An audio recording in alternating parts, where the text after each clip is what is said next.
Olá, tudo bem, minha gente? Sejam bem-vindos, tá? Eu sou o professor Luiz Cútulo, professor do Departamento de Pediatria da Universidade Federal de Santa Catarina, onde eu coordeno o módulo de doenças respiratórias. Eu também sou médico do Serviço de Fibrose Cística do Hospital Infantil Joana de Guzmão. Nós vamos conversar hoje sobre exacerbação pulmonar da fibrose cística.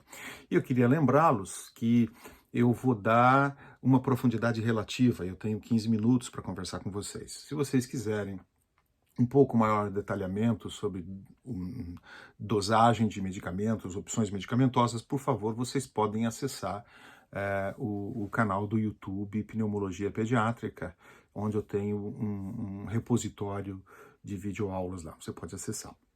Bom, mas o que é uma exacerbação? Uma exacerbação é uma agudização de fenômenos inflamatórios, infecciosos, que ocorrem no portador de uma doença crônica, no caso, a fibrose cística. Mas por que ocorre? O paciente é colonizado por bactérias e aí o crescimento bacteriano vai se dando, crescimento bacteriano, até que chega um momento que é o limite desse crescimento bacteriano. Há um desequilíbrio entre o crescimento bacteriano, as colônias bacterianas e o sistema de defesa do hospedeiro. Então o indivíduo começa a ter sintomatologia diferente daquela que tinha do ponto de vista respiratório. Vai ter mais tosse, vai ter o escarro vai mudar e vai ter dessaturação. Isso que seria, então, a agudização inflamatória infecciosa de um processo crônico pulmonar, que é a exacerbação, né? Que eu estou falando. Bom, qual é a importância da exacerbação? Eu queria lembrá-los que 35% dos pacientes com fibrose cística apresentam pelo menos uma exacerbação moderada ou grave ao longo de um ano. 35% é muito. Eu não estou falando aqui das exacerbações leves, eu estou falando das moderadas e graves.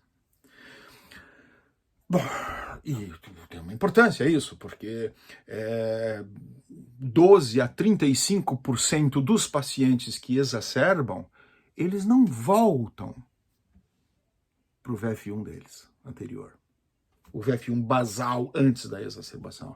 12 a 35%. Isso depende muito da literatura, do local, da idade, depende de uma série de fatores. De qualquer forma, é um espectro a ser considerado, né? Então, exacerbar não é bom. Outra coisa que eu queria lembrá-los é que a adesão ao tratamento, a manutenção do bom estado nutricional da criança, são situações que, sem dúvida nenhuma, reduzem risco de exacerbação. Então, são coisas que precisam ser cuidadas sempre, né? Bom, quais são as características clínicas? A gente poderia dizer que existem algumas percepções que são mais subjetivas e algumas coisas que são mais bem objetivas em relação à exacerbação. Quais são os sinais e sintomas que vocês devem ficar atentos? Primeiro, o aparecimento de uma tosse de um paciente que não apresentava tosse.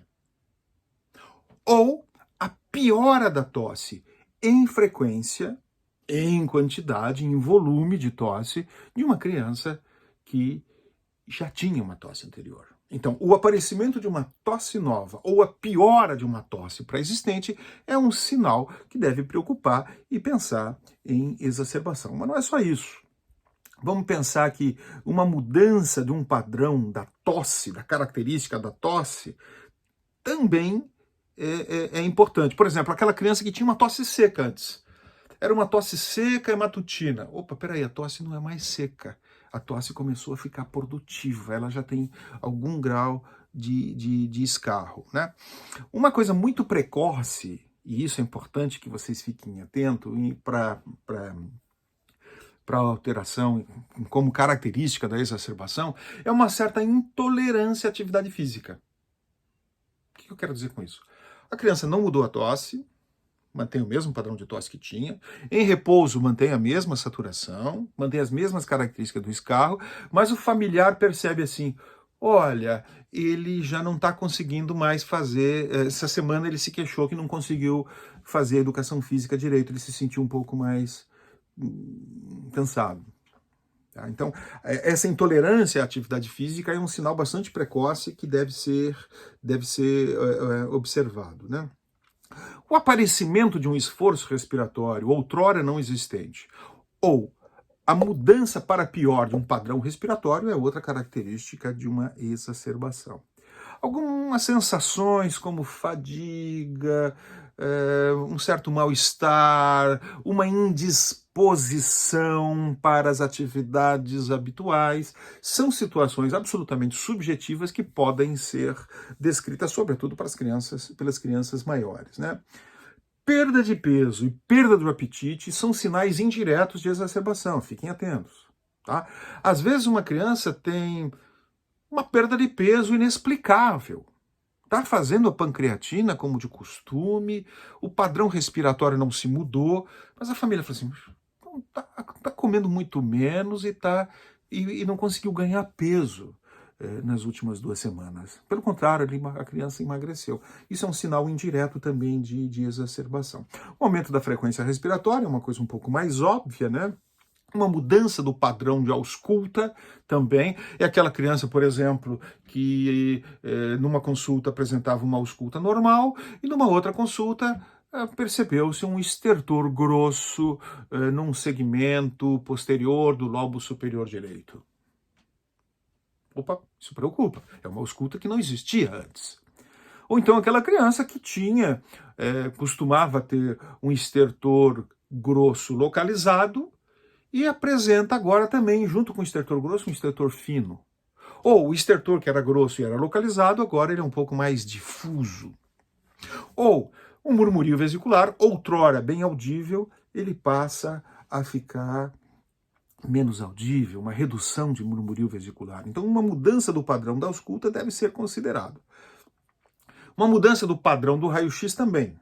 Tá? Não é imperativo que se faça raio-x, sobretudo nas exacerbações leves, mas a observância de uma mudança importante, aguda do radiológico, ela deve ser observada como uma possibilidade de exacerbação. Uma queda da saturação basal é uma coisa que chama a atenção. Uma criança que saturava regularmente 99, 98, está saturando 95, 96. Em média, isso não é normal. Ou aquela criança que mantinha uma saturação de 95, mas agora está apresentando uma saturação de 91, 90, isso também não é habitual. E uma alteração do VF1, que é uma coisa também óbvia, porém pode não estar presente imediatamente, uma alteração do VF1. Quanto à fisiopatologia? A fisiopatologia é aquilo que eu expliquei. Primeiro, há um aumento, um incremento da concentração bacteriana nas vias aéreas, por bactérias previamente colonizadas, nós estamos falando aqui, nós não estamos falando de primo-infecção, nós estamos falando de exacerbação de crianças previamente exacerbadas, né? E essa é a principal causa, o crescimento bacteriano. Mas também pode acontecer uma nova bactéria, quando chega na criança e vai colonizá-la, ela pode debutar com uma exacerbação. É menos frequente, mas é possível. Vamos supor, uma criança é colonizada por Staphylococcus aureus, sabidamente. Todas as culturas vêm Staphylococcus aureus. E faz um quadro agudo com mudança de escarro, mudança de VF1, mudança de raio-x, mudança de ausculta, sei lá o quê. E pode isso significar que ela pegou um Pseudomonas. Mas não é comum, é possível, mas não é comum, tá? Geralmente as primo-infecções são achados das culturas que rotineiramente são feitas a cada 3 meses, né? O vírus tem um papel muito importante, porque lembra que eu falei para vocês que o crescimento bacteriano,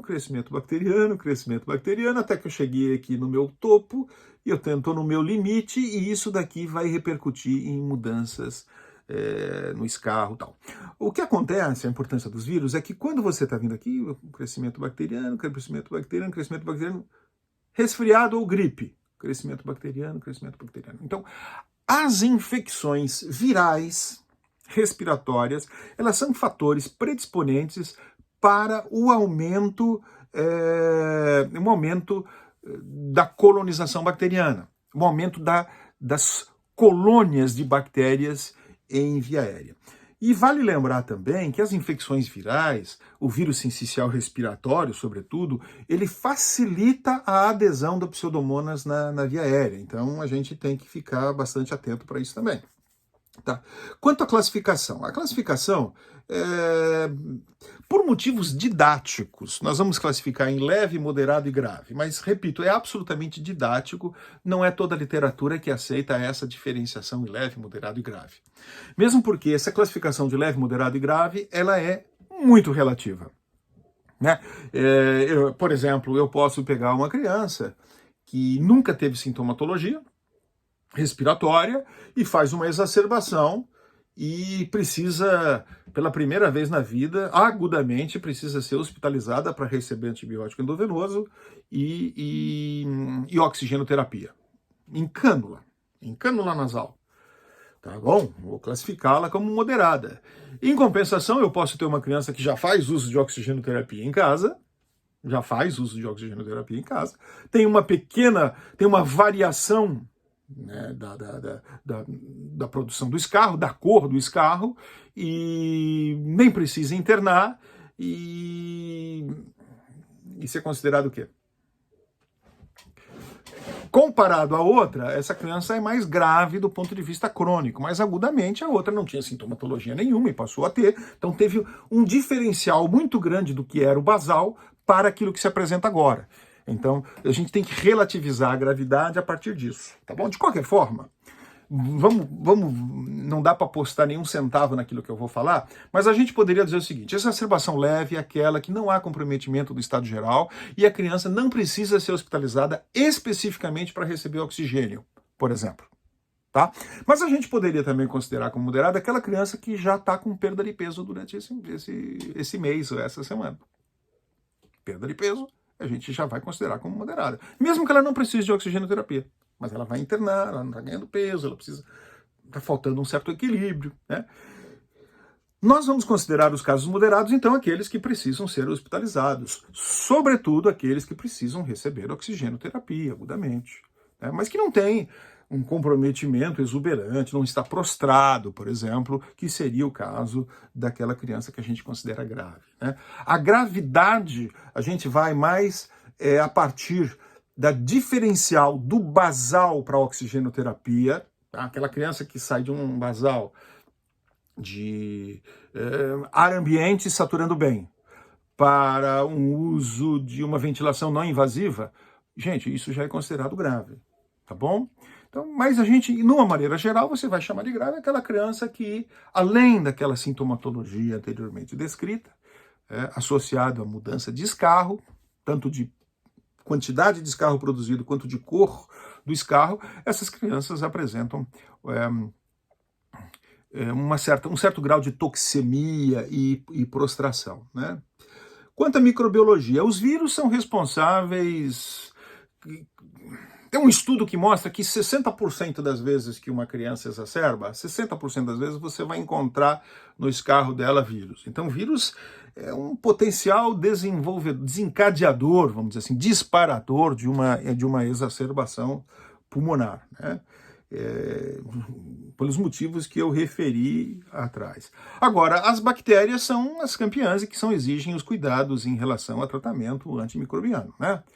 E nós temos mais ou menos uma sequência onde isso pode acontecer. Primeiro estafilococo, depois pseudomonas, e aí pode ter hemófilo também nesse caminho, se a criança tiver entre 2 e 5 anos, aí vem estenotrofomonas, glucoderia cepacia, Achromobacter, Mycobacterium não TB, aí vem todos os outros que a gente já conhece. Mas basicamente na infância, Staphylococcus aureus e Pseudomonas são os dois grandes campeões, e a gente acrescenta aqui, evidentemente, o hemófilo influenza, que também é muito importante, né?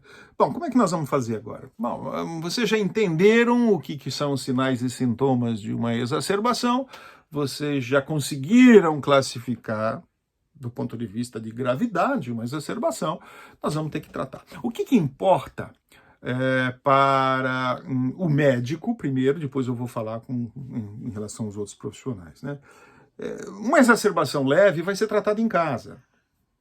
Não precisa tomar oxigênio, não tem perda de peso, A criança está bem, está conversando, está comendo, tá bem a criança, só que ela tem mudança de padrão de escarro, mudança de padrão de tosse. Ela vai receber antibiótico terapia em domicílio. Que antibiótico? Se for um Staphylococcus aureus, multissensível, que é esse que nós vamos falar, ela vai receber para casa uma amoxicilina com clavulanato, né? Que é o suficiente para a maioria dos Staphylococcus aureus que a gente tem visto. Tá? Se for leve e a criança for previamente colonizada por pseudomonas, um ciprofloxacino seria um medicamento razoável para se fazer. Tá bom? Já moderada, essa criança ela precisa ser hospitalizada e eu preciso fazer a cobertura de acordo com também o perfil microbiológico dela. Tá? Tem pseudomonas. Bom, pseudomonas eu vou associar ceftazidima com um aminoglicosídeo, a nossa preferência é sempre pela tobramicina. É um Staphylococcus multissensível. Bom, eu vou utilizar uma oxacilina. Tá bom? Seria mais ou menos isso. Os outros eu nem vou falar, vocês podem aderir a outra videoaula, tá bom? Bom, em relação à fisioterapia, a fisioterapia precisa ser absolutamente reforçada durante o período de exacerbação. A criança, a adesão à fisioterapia é uma coisa extremamente importante ao longo da vida da criança, inclusive como forma de prevenir a exacerbação, mas também a exacerbação precisa ser tratada com fisioterapia. Então, o fisioterapeuta tem um papel fundamental aqui. E o tratamento coadjuvante se mantém ainda. Crianças que fazem o pulmozyme, que é a dornase alfa, devem continuar fazendo a dornase alfa no período matutino. Crianças que fazem a salina hipertônica devem continuar fazendo a salina hipertônica 2 vezes por dia. Aquelas que não fazem devem começar a fazer, porque tem estudos que mostram que crianças que nunca fizeram salina hipertônica, mas se usa salina hipertônica durante a exacerbação, ela sai da exacerbação mais rapidamente. O escarro, ele clareia mais rapidamente, a tosse melhora mais rapidamente, ela diminui a necessidade de oxigênio mais rapidamente. Então, fazer solução salina hipertônica é uma boa. 7% é uma ótima para crianças que estão em exacerbação. Tá bom? Bom, eu já extrapolei meu horário, infelizmente, é um assunto para mais de 1 hora. Eu recomendo, quem quiser ver uma aula de 50 minutos, um pouco mais completa, com dose, pode acessar o repositório que nós temos. Eu acho que tá disponível também com o pessoal do Unidos pela Vida. Então vocês, por favor, acessem, que vocês vão ter um maior detalhamento sobre alternativas de antibiótico e doses dos antibióticos. Importantíssimo também é que para finalizar, é que uma exacerbação precisa ser tratada rapidamente e precocemente. Tá? Quanto mais precocemente eu trato uma exacerbação, menor a chance da criança ir para um hospital e precisar de hospitalização. Tá bom? Eu estou à inteira disposição, eu agradeço imensamente o convite que me foi feito e eu espero vê-los numa outra oportunidade. Muito obrigado.